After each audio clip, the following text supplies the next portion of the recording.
वणकम सबको नमस्कार இது Hindi by Tamil YouTube channel. நம்ம போன வீடியோவில் ஹிந்தி வர்ணமாலா அதில் ஸ்வர் அதாவது உயிரெழுத்துக்கள் பார்த்தோம். இப்போ அதே ஹிந்தி வர்ணமாலாவில் நம்ம மெய்யெழுத்துக்கள் பார்க்க போகிறோம். ஸோ ஹிந்தி வர்ணமாலாவில் ரெண்டு இருக்குது மொத்தம், ஸ்வர் அதாவது உயிரெழுத்துக்கள், வியஞ்சன், மெய்யெழுத்துக்கள். நம்ம ஸ்வர் ஆல்ரெடி பார்த்துட்டோம். இப்போ அடுத்து நம்ம வியஞ்சன் மெய்யெழுத்துக்கள் பார்க்க போகிறோம். ஸோ ஹிந்தியில் மொத்தம் 37 மெய்யெழுத்துக்கள் இருக்குது, 37 இருக்குது. அந்த மெய்யெழுத்துக்கள் எப்படி பிரிச்சிருக்காங்கன்னா க வரிசை, ச வரிசை, ட வரிசை, த வரிசை, ப வரிசைன்னு பிரிச்சிருக்காங்க. அதுக்கு கீழே ஒரு சில மெய்யெழுத்துக்கள் வரும். ஸோ இப்போ க வரிசை எடுத்திங்கன்னா அதில் 5 எழுத்து இருக்கும், 4 க இருக்கும், லாஸ்ட்டாக ஒரு 5ஆவது ஒரு எழுத்து இருக்கும். அதே மாதிரி ஒரு வரிசை ச வரிசை, த வரிசை, ட வரிசை, த வரிசை, ப வரிசைன்னு இருக்கும். இப்போ நான் முதல்ல உங்களுக்கு இப்போ க வரிசையை மட்டும் சொல்லிக் கொடுக்க போகிறேன். சொல்லி கொடுத்துட்டு அதை எப்படி உச்சரிக்கணும், அதை உச்சரிக்கிறதுக்கு சில ரூல்ஸ், அதாவது கிராமர் ரூல் இருக்குது. அதை உங்களுக்கு சிம்பிளாக நான் சொல்லித்தர போகிறேன். அதை தெரிஞ்சுக்கிட்டிங்கன்னா இந்த மெய்யெழுத்துக்களை உச்சரிக்கிறது உங்களுக்கு ரொம்ப ஈஸியாக இருக்கும். நான் ஆல்ரெடி உங்களுக்கு போன வீடியோவில் சொன்னேன், ஹிந்தியில் ப்ரொனன்சியேஷன் ரொம்ப முக்கியம். ப்ரொனன்சியேஷன் அதாவது மாறுச்சுன்னா அந்த வார்த்தையோட பொருள் அர்த்தமே மாறும்னு. அதனால் இப்போ நான் க வரிசை மட்டும் உங்களுக்கு சொல்லித்தரேன். முழு மெய்யெழுத்துக்களை பற்றி நான் உங்களுக்கு விரிவாக சொல்லணும், எக்ஸ்பிளைன் பண்ணி போகணுன்னா வீடியோ ரொம்ப லென்த்தாக போகும். இப்போது அதை எப்படி உச்சரிக்கணும் அதுக்கு ஒரு சின்ன ரூல் இருக்குது, அதை மட்டும் நான் சொல்லிவிட்டு அடுத்த வீடியோவில் மிச்சம் இருக்க மெய்யெழுத்துக்களை நான் உங்களுக்கு சொல்லித்தரேன். வாங்க வீடியோவில் போகலாம். நம்ம ஃபஸ்ட்டு பார்க்க போகிறது க வரிசை.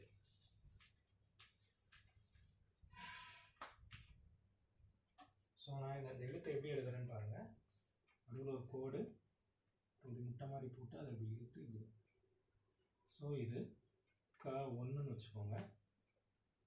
இதை இங்கிலீஷில் கேஏ. இதை எப்படி ப்ரொனவுன்ஸ் பண்ணால் க க. அதாவது நீங்கள் ரொம்ப கஷ்டப்பட்டோ இல்லை ஹார்ட் சவுண்டோ ப்ரெஷர் கொடுத்தோ ப்ரொனவுன்ஸ் பண்ண தேவையில்ல, சாதாரணமாக க ப்ரொனவுன்ஸ் பண்ணால் போதும். ரெண்டாவது எழுத்து பார்த்தீங்கன்னா க வரிசையில் இப்படி ரெண்டு மாதிரி போட்டு இப்படி இழுத்து இப்படி கோடு போட்டு நடுவில் ஒரு சின்ன முட்டை மாதிரி போட்டுக்கிட்டிங்கன்னா இப்போ மேலே ஒரு கோடு. இது க வரிசையில் ரெண்டாவது க. ஸோ இதே எப்படி ப்ரொனவுன்ஸ் பண்ணோம்னா கேஹெச்ஏ. ஸோ இங்கிலீஷில் ஏன் எழுதுறேன்னா உங்களுக்கு அந்த ப்ரொனன்சியேஷனை ஈஸியாக சொல்லி தரதுக்காக, நீங்கள் ஈஸியாக தெரிஞ்சுக்கணுன்றதுக்காக. இதை வந்து எப்படி ப்ரொனவுன்ஸ் பண்ணால் க க. ஸோ இது க, இது க க க. மூணாவது எழுத்து பார்த்தீங்கன்னா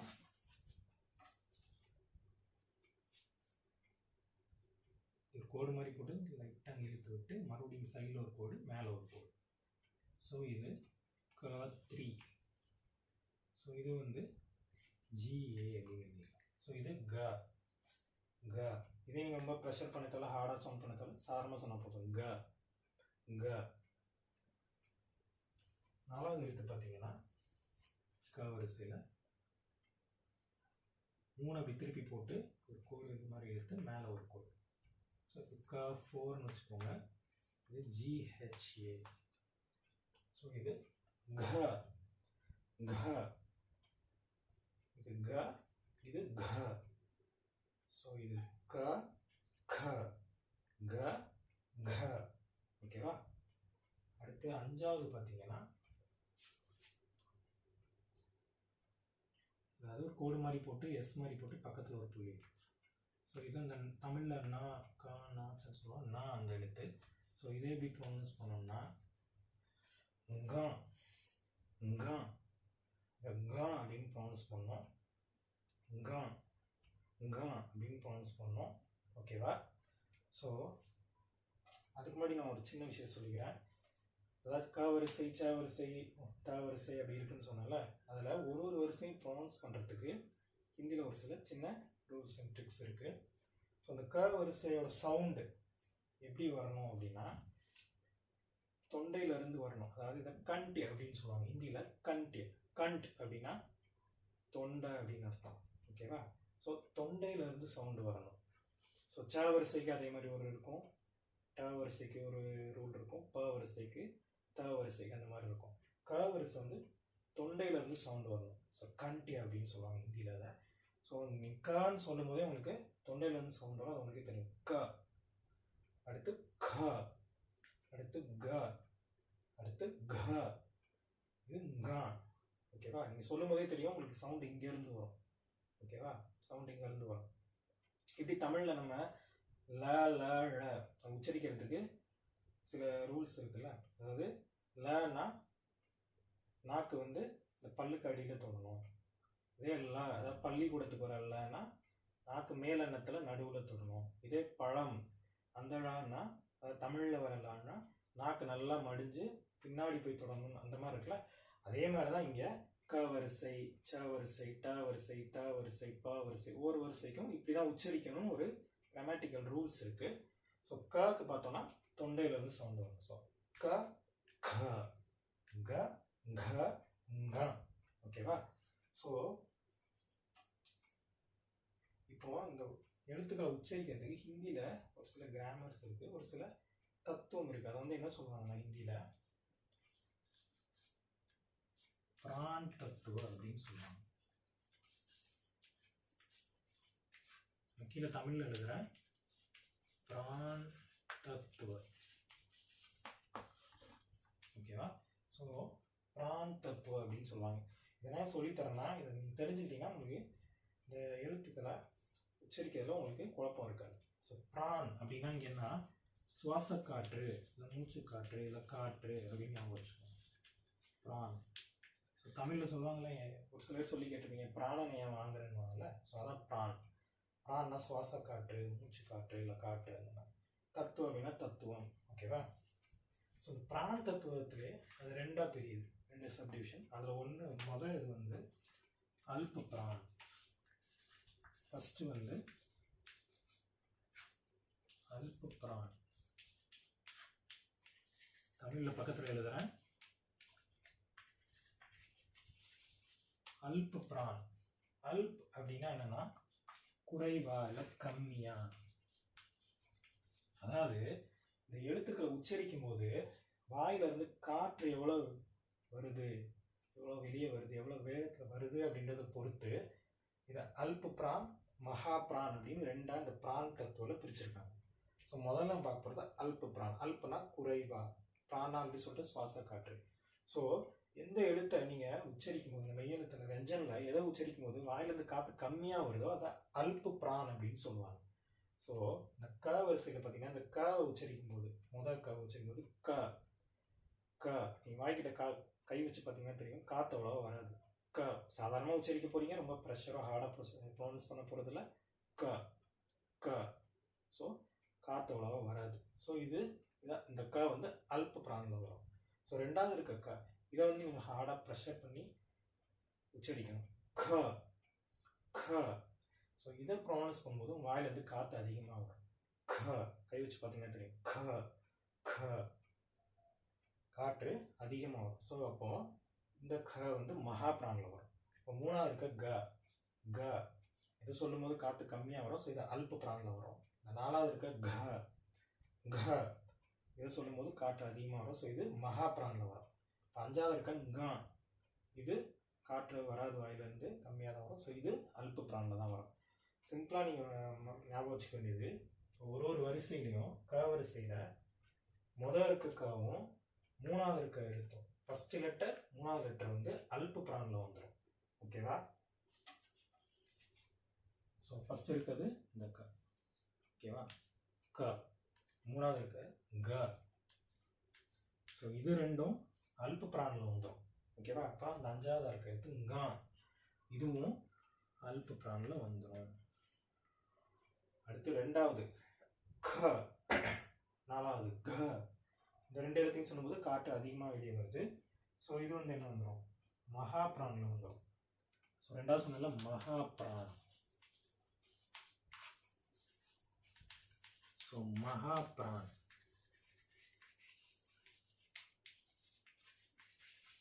ஸோ மகா அப்படின்னா இங்கே என்ன அர்த்தம், மகா எப்படி அல்புனா குறைவான்னு சொன்னல, இந்த மாதிரி மகா அப்படின்னா என்ன அர்த்தம்னா அதிகம், அதிகமாக. ஸோ எந்த எழுத்தை உச்சரிக்கும் போது அதிகமாக வாயிலிருந்து காற்று வருதோ அது மகா பிரான் அப்படின்னு சொல்லுவாங்க. ஸோ மகா அல்புனா குறைவா, மகானா அதிகமாக. ஸோ க க, இந்த ரெண்டாவது இருக்க கவும் நாலாவது இருக்க காவும் உச்சரிக்கும் போது வாயிலிருந்து காற்று அதிகமாக வரும். ஸோ அப்போ இந்த ரெண்டு எழுத்தும் க க இதுவும் ரெண்டும் இதில் வந்துடும், மகா பிராணில் வந்துடும். க க. ஓகேவா? ஸோ க வரிசையில் ஃபஸ்ட் இருக்க காவும் மூணாவது இருக்க காவும் அல்ப பிராணில் வந்துடும். அந்த அஞ்சாவது இருக்க காவும் அல்ப பிராணில் வந்துடும். ரெண்டாவது இருக்க க நாலாவது இருக்க க மகா பிராணில் வந்துடும். ஓகேவா? இதே மாதிரி அடுத்து வர ச வரிசைனாலும் சரி, டனாலும் சரி, த வரிசை ப வரிசைனாலும் சரி, அதுலேயும் முதல் ஒரு எழுத்தும் மூணாவது ஒரு எழுத்தும் அல்ப பிராணில் வந்துடும். ரெண்டாவது ஒரு எழுத்தும் நாலாவது ஒரு எழுத்தும் மகா பிராணில் வந்துடும். ஓகேவா? நீங்கள் இந்த உச்சரிப்பை புரிஞ்சுக்கணும், உங்களுக்கு ஈஸியாக இது நீங்கள் இதை புரிஞ்சு கரெக்டாக உச்சரிக்கணும் அப்படின்றதுக்காக தான் இந்த பிரான் தத்துவ அப்படின்றத நான் உங்களுக்கு சொல்லி கொடுத்தேன். இது தெரிஞ்சுக்கிட்டிங்கன்னா உங்களுக்கு ஈஸியாக இருக்கும், அதனால தான் நான் உங்களுக்கு இதை சொல்லி கொடுத்தேன். இது உங்களுக்கு புரிஞ்சிருக்கும்னு நினைக்கிறேன். ஸோ இப்போ நான் உங்களுக்கு எடுத்துக்காட்டுக்காக வியஞ்சனில் மெய்யெழுத்தில் க வரிசையை மட்டும் சொல்லி கொடுத்துருக்கேன். ஸோ மெய்யெழுத்துக்களை பற்றி நம்ம ஃபுல்லாக படிக்கணும், வீடியோ ரொம்ப லென்த்தாக போகும். இப்போ இதுக்கு ஒரு ஸ்மால் இன்ட்ரோடக்ஷன் கொடுக்கணும் மெய்யெழுத்துக்கு அப்படின்னு சொல்லி நான் க வரிசையை மட்டும் வச்சு உங்களுக்கு இந்த பிரான் தத்துவ அதை உச்சரிக்கிறதுக்காக, இதை எப்படி உச்சரிக்கணும் அப்படின்றதுக்காக பிரான் தத்துவ வச்சு நான் சொல்லி கொடுத்துருக்கேன். ஓகேவா? ஸோ இது ஒரு ஸ்மால் கிளான்ஸ் மாதிரி பார்த்துடலாம். ஓகேவா? மெய்யெழுத்துக்களில் முதல் க வரிசை. ஸோ 4 க இருக்கு. க க க க. அஞ்சாவது எழுத்து க க. ஓகேவா? ஸோ இந்த க வரிசையில் இருக்க எழுத்துக்களை எப்படி சொல்லணும்னு சொன்னால் தொண்டையிலிருந்து சவுண்டு வரணும். கண்டி அப்படின்னு சொல்லுவாங்க ஹிந்தியில். கண்ட் அப்படின்னா தொண்டை அப்படின்னு அர்த்தம். ஸோ கண்டி தொண்டையிலேருந்து சவுண்டு வரணும் அப்படின்னு சொன்னேன். சொல்லும் போதே உங்களுக்கு தெரியும் தொண்டையிலேருந்து சவுண்டு வரும். அதுக்கப்புறம் பிரான் தத்துவம்னு ஒரு தத்துவம் சொன்னேன். அதில் 2 வகை இருக்குது, அல்ப பிரான் மகா பிரான். ஸோ எந்த லெட்டர் சொல்லும்போது வாயிலிருந்து காற்று அவ்வளோவா அதிகமாக வரலையோ அது அல்ப பிரானில் வந்துடும். அல்பனா குறைவா, பிரான்னா சுவாச காற்று இல்லை காற்று சுவாசம் மூச்சு காற்று அந்த மாதிரி. ஸோ மகா பிரான் அதாவது அந்த எழுத்து சொல்லும்போது வாயிலிருந்து அதிகமாக காற்று வெளியே வரும். க க. ஸோ அது ரெண்டும் மகா பிரானில் வந்துடும். இந்த க அப்படின்றதும் அல்ப பிரானில் வந்துடும். ஓகேவா? ஸோ முதல் எழுத்தும் மூணாவது எழுத்து லாஸ்டாக இருக்க அஞ்சாவது எழுத்து அல்ப பிரானில் வந்துடும். ரெண்டாவது இருக்க எழுத்தும் நாலாவது இருக்க எழுத்தும் மகா பிரானில் வந்துடும். இது ச வரிசை, ட வரிசை, த வரிசை, ப வரிசை 4 வரிசை எல்லா வரிசைக்குமே இது பொருந்தும். ஸோ இது மெய்யெழுத்துக்கான ஒரு ஸ்மால் இன்ட்ரோடக்ஷன் வீடியோ தான். அடுத்த வீடியோவில் மிச்சம் இருக்க எல்லா மெய்யெழுத்துக்கள், மிச்சம் இருக்க எல்லா வரிசையும் அது கீழே ஒரு சில மெய்யெழுத்துக்களையும் நான் உங்களுக்கு தெளிவாக சொல்லித்தரேன். ஓகேவா? மொத்தம் ஹிந்தியில் 33 மெய்யெழுத்துக்கள் இருக்குது.